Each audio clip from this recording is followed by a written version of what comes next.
anyone has any questions, please ask.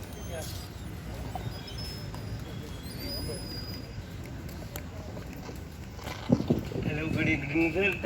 Thank you so much for such an enlightening talk, sir. So my question to you is, Chandraiah, sir, what your name is? Sir, you said that in academics that a thinker like Kanshiram not documented in terms of thoughts and all. So sir, his valuable contributions. Do you think that the field of academics is very, very rigid in terms of the boundaries, and we need to change the boundaries, because these boundaries are also defined in terms of the elitist language, in terms of the. So sir, how can we redefine the boundaries in such an inclusive manner? Then we can include even the voices of the marginalized sections, like these thinkers which we never even come across in the mainstream literature otherwise. Do you think these boundaries need to be redefined, sir? How and how it should be? Thank you, sir.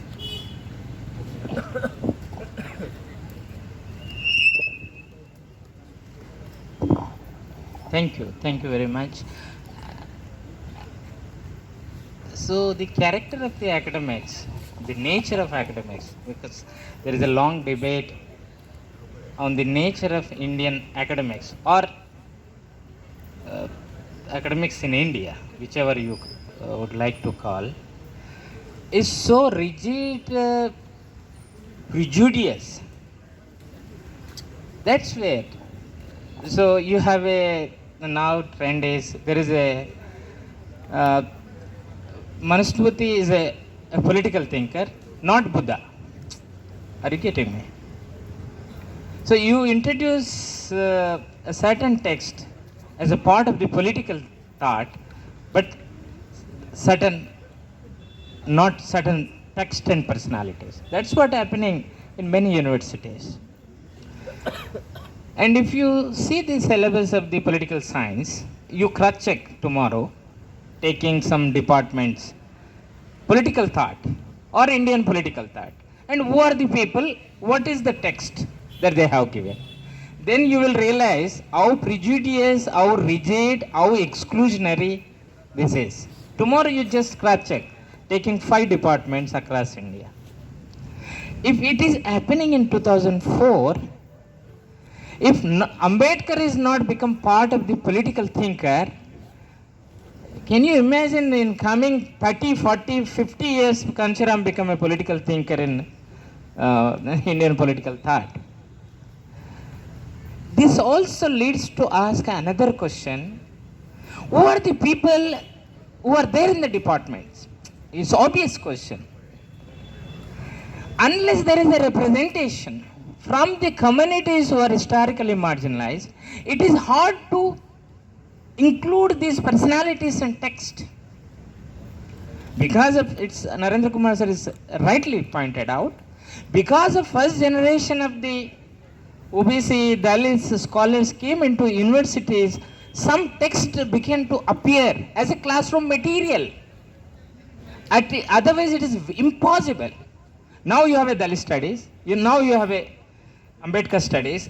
What I am saying, it is because of there is a historical effort. I am not saying that the upper caste also not teaching, but there are many ways in which they are excluded. So you teach Dalit studies by the upper caste, but you don't give material which are written by the Dalits. So it appears that there is a Dalit studies, but you don't actually, the reading that you give is also produced by the dominant elite. Are you getting me? This is also one way of institutionalizing the Dalit studies, or Ambedkar studies, anti-caste, even gender studies also, for that matter. I think a new generation of people represent, they have to come to the institution, and properly it has to be done. And people like us have more responsibility in introducing the Kanshiram as a thinker. Not only Kanshiram, I am also emphasizing why Chandrika Prasad Jignasa can't be taught in. Why Ram Sarup Verma can't be taught in. in our classrooms. Why Ayodhya Das can't be taught? Why Ayankali can't be taught? In gender studies or in human rights, political science, sociology, whichever discipline you in Hindi department, in English department, you have to have a willingness to interrogate our disciplinary knowledge production. There is an exclusion which is structurally located, how our disciplinary knowledge is produced. So there is a need to be done in a more with a long-term vision. Shall I say something? Yes, sir, yes. Yeah. I think, see, it's a kind of process through which things have to go. Like I remember when I was a student in this campus, then that time nobody would have Dr. Ambedkar's photo or a sketch on the posters except the UDSF. And when you see today, everybody is trying to have his photo on their posters. So why?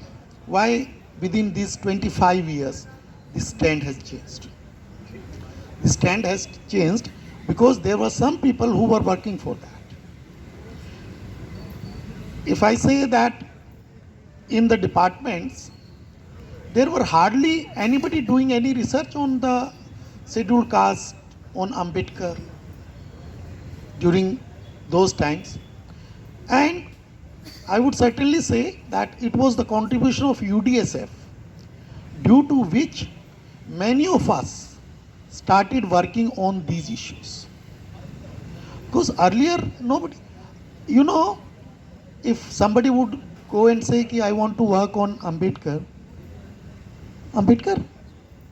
what has he done?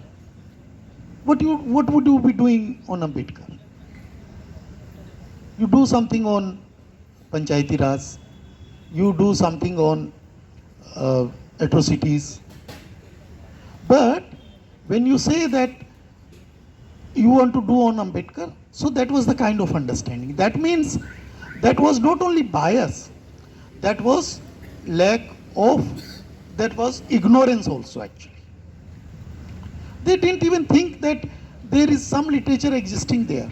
Unless and until government of Maharashtra came out with that literature and it became in the public domain, nobody knew that Dr. Ambedkar had done something apart from the constitution making, and that the constitution making only just being the member of the drafting committee.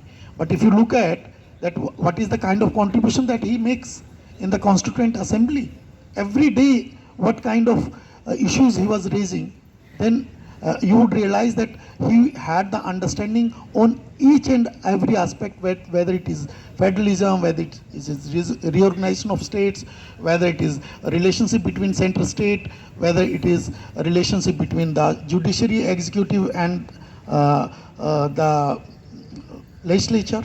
So on everything he had an understanding, but it was not known. There was complete lack of understanding, lack of even knowing also.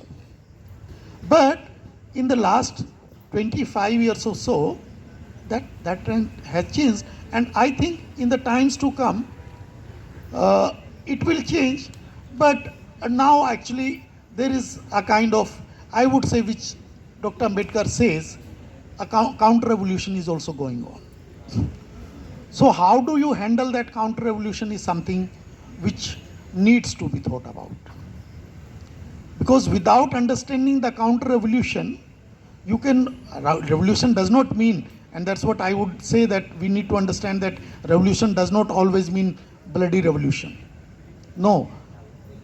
Dr. Ambedkar's kind of revolution, a revolution of ideas, revolution of thinking, that revolution also needs to be there. Without that kind of understanding of the revolution, this small revolution, which people say that Naxalite movement, that it might have its own significance, but that has a very, very short significance. In the longer run, it is always the kind of these processes, revolutionary, radical ideas that would change the society. Not the bloody kind of revolution. I certainly now also I think that the change can be gradual, it can be fastened with the understanding, with the ideology, with many other things, but it cannot. If you think that just by a kind of bloody revolution something will happen, I think that is a kind of short-sightedness, and we need to look at what happened to Russia, what happened to many other bloody revolutions in the. Yeah.